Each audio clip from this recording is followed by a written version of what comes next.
Texas was seconds and minutes away from months-long power outages, the embattled CEO of ERCOT said Thursday as he defended the grid's rolling blackout. A week of below-freezing temperatures knocked about a third of the state's generating capacity offline, resulting in the greatest forced blackout history and exposing weaknesses of Texas' unique approach to power grid. The Electric Reliability Council of Texas, or ERCOT, operates the power grid that covers most of the state and was behind the decision to have rolling blackouts which left up to 4 million people enduring outages and sub-freeze. Its CEO Bill Magnus told the Texas Tribune Thursday that if operators had not acted immediately in implementing them Monday morning, the state would have faced an indeterminately long electricity. He said, "It was seconds and minutes from possible failure, given the amount of generation that was coming off." Slightly energy officials had seen huge amounts of supply dropping off the grid as temperatures cropped cold enough to freeze natural gas supply lines and to stop wind turbines. Plunging temperatures also caused Texans to turn up their heaters, including many inefficient. Demand spiked to levels normally seen only on the hottest summer days, when millions of air conditioners run at full. Magnus added,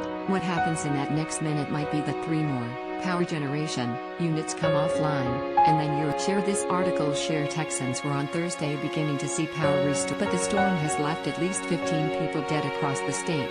In the Houston area, one family died from carbon monoxide as their car idled in. A 75-year-old woman and her 3 grandchildren were killed in a fire that authorities said might have been caused by a fireplace they were using. And Republican Governor Greg Abbott has accused ERCOT of misleading the public with messages that the grid was ready for the storm. Furious Texans are also demanding answers after it emerged energy producers were warned their equipment would not withstand such a cold snap. After the state's last major freeze, during the 2011 Super Bowl held in Arlington, Texas, a federal analysis found that energy producers' procedures for winterizing their equipment were either inadequate or were not adequately followed in many cases. Defending the grid, Bernadette Johnson, Senior Vice President of Power and Renewables at Enverus, told the Tribune, "As chaotic as it was, the whole grid could have been in blackout. ERCOT is getting a lot of heat, but the fact that it wasn't worse is because of those the operators who took those actions to prevent the catastrophic blackout and much worse damage to our system. That was, I would say, the most difficult decision that had to be made throughout this." But Ed Hers, an energy fellow at the University of Houston, rejected ERCOT's claim that this week's freeze was unforeseeable. "That's nonsense," he said. "Every 8 to 10 years we have really bad winters.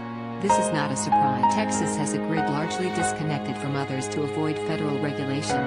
That means it is not linked to other states and so cannot borrow power from them, a system the state implemented in order to avoid federal regulation. The unique system, which avoids regulation in favor of market incentives, is now facing backlash for allowing power generators to shirk preparations for a once-in-a-decade winter. Rolling blackouts are usually triggered when reserves fall below a certain level. Grid operators say rolling blackouts are a last resort when power demand overwhelms supply and threatens to create a wider collapse of the whole power system.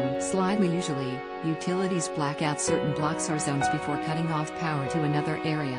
Often areas with hospitals, fire stations, water treatment plants and other key facilities are spared. By rolling the blackouts, no neighborhoods are supposed to go an unfairly long period of time without power, but that was not always the case this week. Some areas never lost power, while others were blacked out for 12 hours or longer as temperatures dipped into the single. Hundreds of thousands of people in Texas woke up Thursday to a 4th day without power. A water crisis was also unfolding after Texas officials ordered 7 million people to boil tap water before the latest